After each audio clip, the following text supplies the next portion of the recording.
Avis vascular centre మన దేశంలోనే the best varicose vein hospital. అసలు గుండె జబ్బు ఏ స్థాయిలో ఉంది, ఏ స్టేజ్లో ఉంది తెలుసుకుంటే దానికి అసలు ఏం చేయాలి అనేది మనకు అర్థమవుతుంది. అసలు గుండె జబ్బులో మనం ఇప్పుడు మాట్లాడుతుంది గుండె రక్తనాళాల జబ్బు గురించి, అంటే కర్నరీ ఆర్టరీ డిసీజ్ అంటారు. దీంట్లోపల 3 ప్రధానమైన గుండెకి రక్తనాళాలు ఉంటాయి. ఆ రక్తనాళాల్లో ఏమైనా బ్లాక్స్ ఉంటే దానివల్ల హార్ట్ అటాక్ వచ్చే అవకాశం ఉంటుంది. కాబట్టి వాటిని ట్రీట్ చేయడం అనేది జరుగుతుంటుంది. సో ఇప్పుడు ఆ రక్తనాళాలు 3 రక్తనాళాల్లో ఏ రక్తనాళంలో ఎంత బ్లాక్ ఉంది అనే దాన్ని బట్టి మనం ట్రీట్మెంట్ డిసైడ్ చేస్తాం.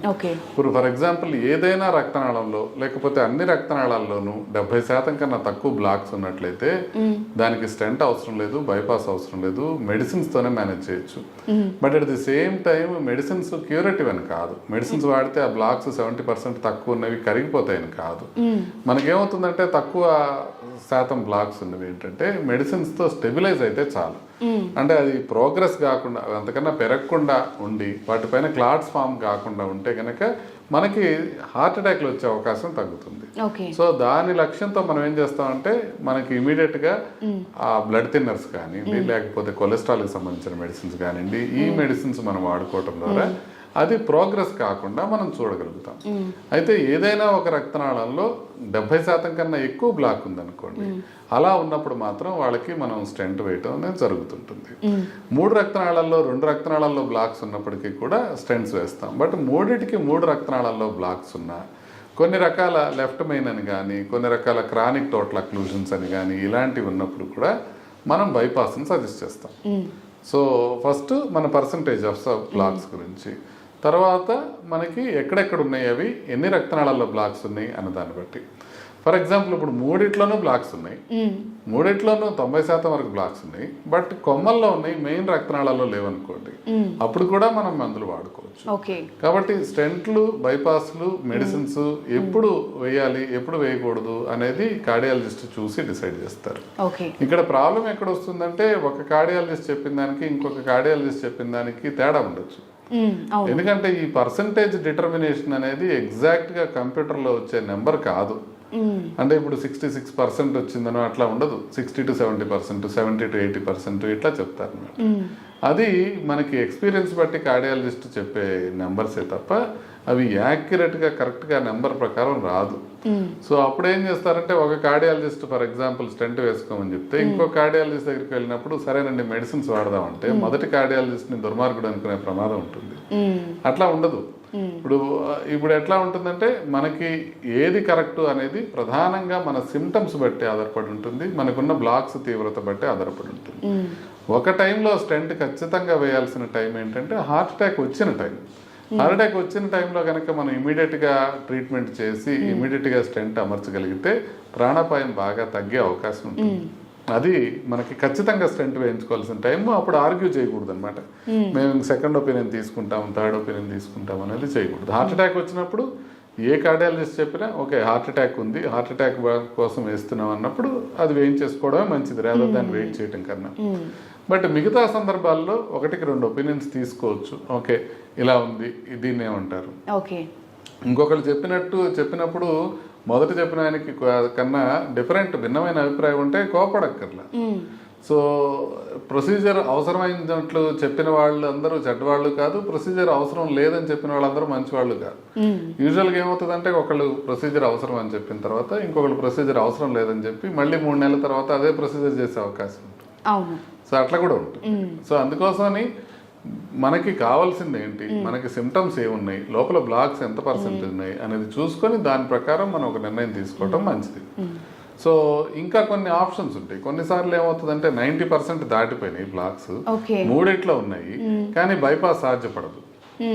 ఏంటంటే బైపాస్ ఎప్పుడు చేస్తామంటే రక్తనాళం మొదట్లో బ్లాక్ ఉండి చివరంతా బాగుంది అనుకోండి, ఈ బ్లాక్ ఉన్న ప్రాంతాన్ని బైపాస్ చేయటమే బైపాస్ సర్జరీ. ఆ బ్లాక్ ఉన్న ప్రాంతాన్ని వేరే రక్తనాళం తీసుకొచ్చి దాన్ని కలిపేస్తారు. సో ఆ బ్లాక్ తర్వాత కాబట్టి ఆ బ్లాక్ బైపాస్ అయిపోతుంది. కానీ మొత్తం కిందంతా బ్లాక్ ఉందనుకోండి, ఫర్ ఎగ్జాంపుల్ ఒక రోడ్డు కంజెస్టెడ్ గా ఉంది, సో దానికి ఒక బైపాస్ రోడ్ వేస్తే కంజెషన్ దాటి వెళ్ళిన తర్వాత రోడ్డు కలిసింది. బట్ రోడ్డు మొత్తం కంజెషన్ ఉందనుకోండి, మనం బైపాస్ రోడ్ వేసినా కూడా ఉపయోగం ఉండదు, అది కూడా అక్కడికే వెళుతుంది. కాబట్టి కొన్నిసార్లు బైపాస్ సర్జరీ ఉపయోగపడకపోవచ్చు. కాకపోవచ్చు, స్టెంట్లు వేయడం సాధ్యం కాకపోవచ్చు. ఇలాంటప్పుడు మెడిసిన్స్ మ్యాక్సిమం వాడుకోవటమే కాకుండా ఈసీపీ అనే ప్రక్రియ కూడా అందుబాటులో ఉంటుంది. దానికి కూడా సర్జరీ చేయకుండా ఈసీపీ అనేది చేస్తారు. కాకపోతే సర్జరీ చేసినప్పటికీ స్టెంట్ చేసినప్పటికీ ఆల్మోస్ట్ ఒక 70-80% బెనిఫిట్ ఉంటే ఈసీపీ చేసినప్పుడు ఒక 10-15% బెనిఫిటే ఉంటుంది.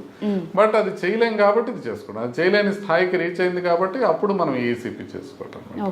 సో యూజువల్గా మీరు అడిగిన ప్రశ్నకి క్లుప్తంగా చెప్పాలంటే మెడిసిన్స్తో చాలా మందికి ట్రీట్మెంట్ ఇవ్వచ్చు.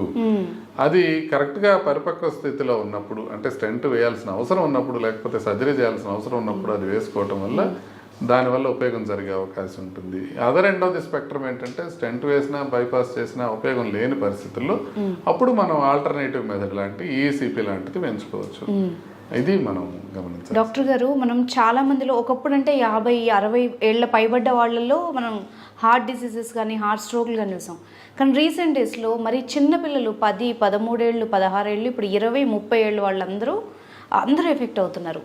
అసలు నాకు ఒక 40 ఏళ్ళు అట్లీస్ట్ గుండె జబ్బే రాకూడదు, అప్పటి వరకు నేను హ్యాపీగా ఆరోగ్యంగా ఉండాలంటే ముందుగా ప్రికాషన్స్ ఏం తీసుకుంటే బెటర్? అంటే ఇది చాలా ఇంపార్టెంట్ ప్రశ్న. అందరికీ అంతే కదా, మనకి గుండె జబ్బు రాకూడదు. అవును.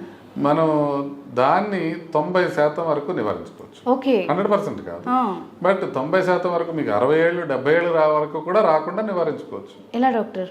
ఎలా అంటే అది పెద్ద అద్భుతమైన ప్రక్రియ కాదు, మనకు తెలిసిన విషయాలే. మనం ఒకటి రోజు సరిగ్గా వ్యాయామం చేయటం, ఆహారం విషయంలో జాగ్రత్తలు తీసుకోవటం. చాలా మీకు సింపుల్ గా అనిపిస్తుంది ఆహారం విషయంలో జాగ్రత్తలు తీసుకోవటం అంటే.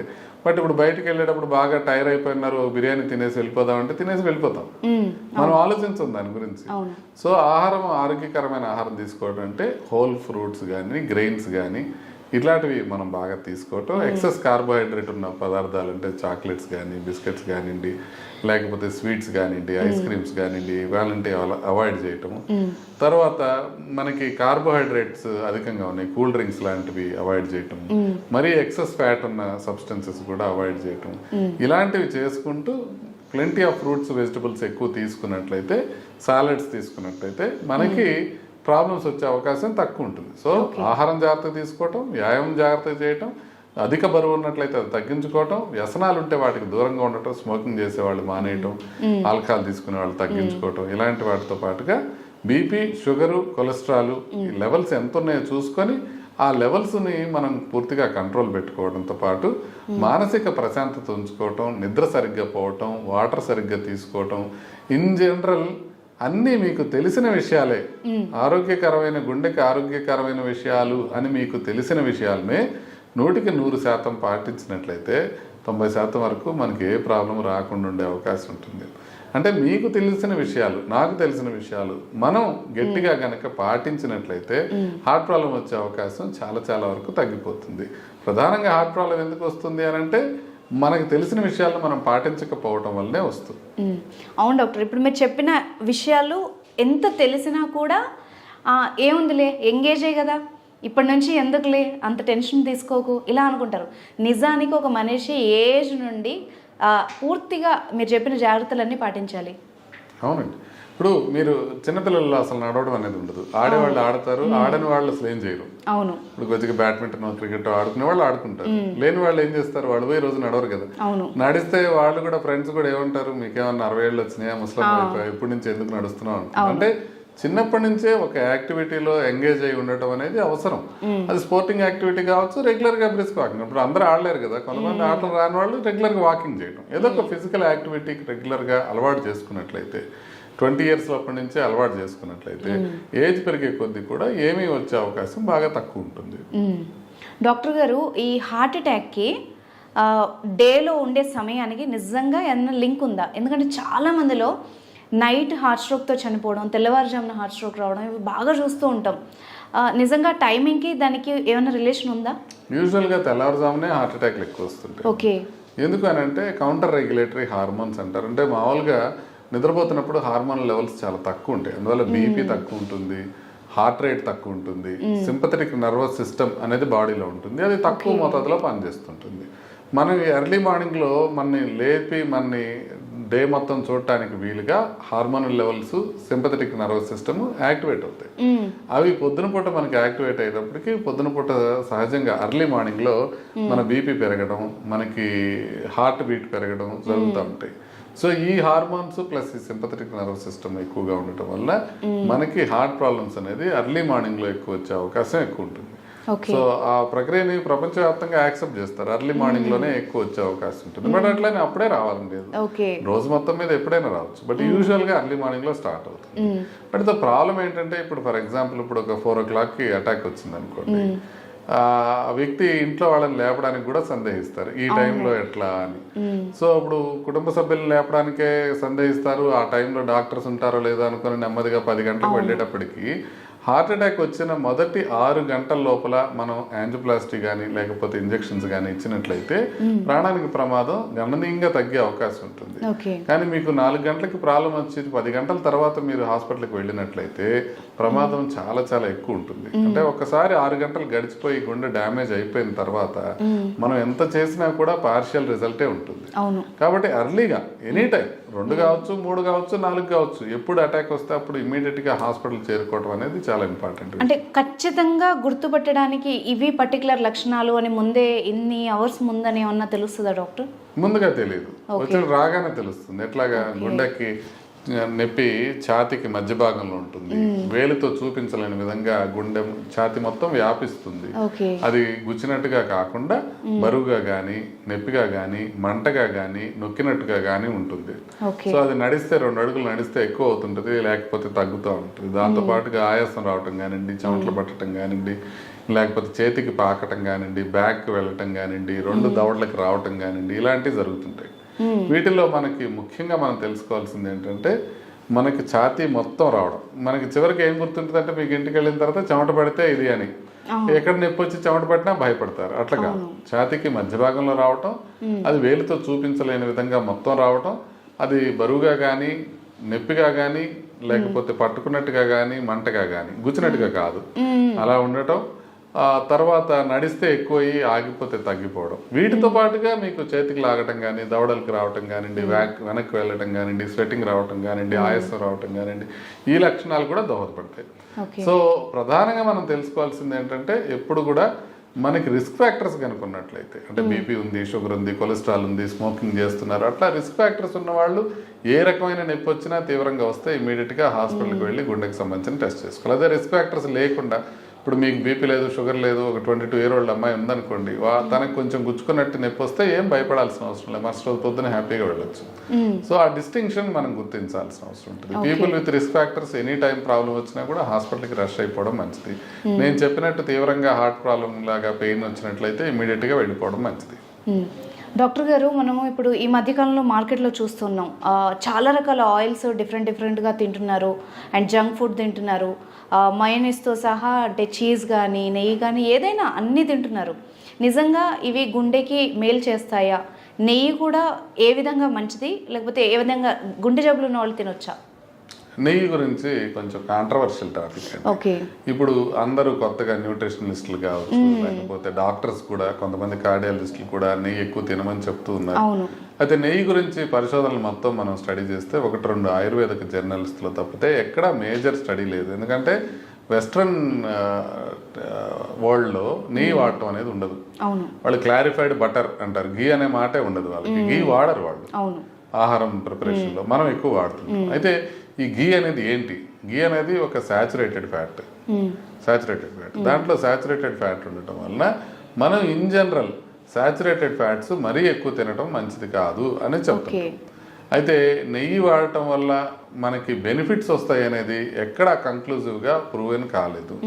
బట్ అట్లని నెయ్యి గురించి బాగా బ్యాడ్గా, అంటే నెయ్యి వాడటం వల్ల ప్రమాదం జరిగే అవకాశం ఉంది అనేది కూడా ఎక్కడా పరిశోధనలో రాలేదు. బట్ ఇప్పుడు దాకా మనకు తెలిసిన డేటా బట్టి నెయ్యి ఒక సాచురేటెడ్ ఫ్యాట్ కాబట్టి నెయ్యిని బాగా మనం వెన్నని బాగా బాయిల్ చేసినప్పుడే మనకి నెయ్యి వచ్చే అవకాశం ఉంది, రిపీటెడ్గా రీహీట్ చేసినప్పుడే వచ్చే అవకాశం ఉంటుంది. కాబట్టి నా ఉద్దేశంలో ఎక్సెస్ మొత్తంలో నెయ్యి తినడం అనేది మంచిది కాదు. సో ఈ విషయంలో ఈ కార్డియాలజిస్టులే కొంతమంది నాతో విభేదించవచ్చు. కానీ నేను చెప్పేది ఏంటంటే దాని గురించిన కంక్లూజివ్ ఇన్ఫర్మేషన్ లేనప్పుడు మనం ఏ కొవ్వు పదార్థాన్నైనా పరిమితంగా తీసుకోవాలి, దాన్ని ఎక్కువగా తీసుకోకూడదు. అది మిగతా నూనెలాగానే లేకపోతే మిగతా శాచురేటెడ్ ఫ్యాట్స్ లాగానే మనం దాన్ని కూడా కొంచెం సస్పెషన్తోనే చూడాలి. అది ఆవు నెయ్యి కావచ్చు, గేదె నెయ్యి కావచ్చు, ఏ నెయ్యి అయినా తప్ప మనం ఎక్కువగా వాడటం అయితే మంచిది కాదు అనేది నా అభిప్రాయం. డాక్టర్ గారు, ఇప్పుడు మీరు అన్నట్టుగా పాల విషయంలో కూడా ఒక డౌట్ ఉంది. అంటే ఆవు పాలు అయితే కొలెస్ట్రాల్ తక్కువ ఉంటుంది, లేకపోతే టోన్డ్ మిల్క్ తీసుకోవచ్చు. అంటే గుండె జబ్బులు ఉన్న వాళ్ళు కానీ మీరు అన్నట్టు బాడీలో హెల్దీ కొలెస్ట్రాల్ లేని వాళ్ళు కావచ్చు. అంటే వాళ్ళు ఏ డైరీ ప్రోడక్ట్స్ వాడితే బెటరు, ఏం తింటే బెటరు? అంటే పాలు ఇప్పుడు మీకు శాచురేటెడ్ ఫ్యాట్స్ ఎక్కువగా ఉంటాయి నార్మల్గా పాలు హోల్ మిల్క్ తీసుకుంటే. ఒకవేళ కొలెస్ట్రాల్ ఎక్కువగా ఉన్న వాళ్ళు ఏంటంటే అలా వెన్న తీసేసిన పాలు అంటే టోన్డ్ మిల్క్ తీసుకుంటే సరిపోతుంది. ఇప్పుడు టోన్ మిల్క్ ఉంటుంది, డబుల్ టోన్డ్ మిల్క్ ఉంటుంది, తర్వాత స్కిమ్డ్ మిల్క్ ఉంటుంది. స్కిమ్డ్ మిల్క్ అంటే ఆల్మోస్ట్ 0 మోతాదులో ఉంటుంది ఫ్యాట్ అనేది. సో ఆ ఫ్యాట్ కంటెంట్ అనేది కొద్దిగా లిమిట్ చేసుకోవడానికి పనికొస్తుంది. మనం ఎక్కువ ఫ్యాట్ తీసుకోవడం మంచిది కాదు. ప్రపంచంలో ఏదైనా ఖచ్చితంగా బ్యాడ్ ఫుడ్ అనేది ఏదైనా ఉంది అని అంటే అది high fat high carbohydrate food. అంటే బాగా అన్నం తినేసి ఇప్పుడు ఈ మధ్య అందరూ తినమంటున్నారు, ఫ్యాట్ ఏం పర్వాలేదు అంటున్నారు అని చెప్పి శుభ్రంగా మటన్ కానీ నెయ్యి వేసుకొని తినేసి కీటో డైట్ అంటే కార్బోహైడ్రేట్ చాలా తగ్గిస్తారు. కార్బోహైడ్రేట్ బాగా తగ్గిస్తారు, 50 గ్రామ్సే తీసుకోవాలి కీటో డైట్ లో. సో అట్లా తీసుకోవడానికి కొంత పార్షియల్ బెనిఫిట్స్ ఉంటాయి. ఎట్లా మనకి వెయిట్ తగ్గిపోవడం కానివ్వండి, ఇలాంటి బెనిఫిట్స్ ఉంటాయి. లాంగ్ రన్ లో కీటో డైట్ తో కొంత మేరకు ప్రమాదం జరిగే అవకాశం ఉంటుంది అనేది కొన్ని స్టడీస్ చెప్తున్నాయి. ప్యూర్ స్టడీ లాంటి స్టడీస్ కొంతవరకు చెప్తున్నాయి. కాకపోతే మనకి ఇంకా తెలియదు కీటో డైట్ తో లాంగ్ టర్మ్ లో ఏ రకంగా వస్తుందని. కాకపోతే షార్ట్ టర్మ్ లో వెయిట్ లాస్ కు మాత్రం కీటో డైట్ పనికి వస్తుందని అయితే క్లియర్ గా తెలుస్తుంది వేరే స్టడీస్ లో. కాబట్టి కీటో డైట్ లో కొంచెం మనం మాడిఫై చేసేది ఏంటంటే కార్బోహైడ్రేట్ అంతా తగ్గించేసి ఫ్యాట్ తింటుంటారు. ఇప్పుడు ఎప్పుడైతే ఫ్యాట్ మనది మంచిదే, ఫ్యాట్ ని ఫ్యాట్ తోనే మనం కరగదీయాలి అనే మాటలు వస్తున్నాయో, ఈ కీటో డైట్ చెయ్యని వాళ్ళు నార్మల్ గా అన్నం తినేసి దాంతో పాటుగా ఈ ఫ్యాట్స్ కూడా ఎక్కువ తీసుకుంటే అది వరస్ట్ పాసిబుల్ డైట్ అయిపోతుంది. ఇది మనం క్లియర్ గా చెప్పాల్సిన అవసరం. ఇప్పుడు కీటో డైట్ లో మనకి కొబ్బరి నూనె కానివ్వండి, లేకపోతే నెయ్యి కానివ్వండి, లేకపోతే అన్ని ఫ్యాట్స్, వెన్న కావచ్చు, మీగడ కావచ్చు, ఇట్లాంటివన్నీ తినమని చెప్తారు. రెడ్ మీట్ కూడా తినమని చెప్తారు. సో ఇది కీటో డైట్. సో ఈ కీటో డైట్ తీసుకునే వాళ్ళు కార్బోహైడ్రేట్ కూడా కలిపి కీటో డైట్ తీసుకుంటే మాత్రం అది high carb high fat diet అవుతుంది. ఇప్పుడు దాకా ప్రూవ్ అయిన అన్నిట్లోనూ వరస్ట్ పాసిబుల్ డైట్ అదే. సో ఆ ట్రాప్ లో పడకూడదు. కీటో తీసుకుంటే మనం ఇమీడియట్ గా వెయిట్ తగ్గడానికి కానీ కొన్ని పారామీటర్స్ మంచిగా అవడానికి కానీ ఉపయోగపడుతుందని తెలుసుకుంటూనే లాంగ్ టర్మ్ లో మనకి ఏ విధంగా ఉంటుందో అనేది మనకి తెలియదు అనుకుని మనం తెలుసుకొని కీటో డైట్ తీసుకోవచ్చు. బట్ లో కార్బ్ హై ఫ్యాట్ డైట్ తీసుకుంటే అది కీటో డైట్ అవుతుంది. High carb high fat diet తీసుకుంటే అది కీటో డైట్ కాదు కదా, వరస్ట్ డైట్ అవుతుంది. Thank you very much, sir. And for more videos, please subscribe to iDream. Please subscribe to iDream. Please subscribe iDream. And please subscribe to iDream. For more videos, subscribe to iDream. please like, share and subscribe to the channel. Congratulations, iDream. Subscribe to iDream. Subscribe to iDream. So subscribe to iDream Media. iDream ki iDream team అందరికి huge congratulations. Please subscribe iDream Media. Please subscribe to iDream. Subscribe iDream. Please subscribe to iDream. iDream అంటే నా కళల ఛానల్ను subscribe చేసుకున్న నోరు తిరుగుతలేదు, మీరైతే గంట గుర్తు కొట్టండి. For more such videos, please subscribe to iDream. Subscribe to iDream. Please subscribe to iDream. Please subscribe iDream Media. Please do subscribe to iDream. Please subscribe to iDream Media. For best entertainment and information, please subscribe iDream. And don't forget to subscribe to iDream.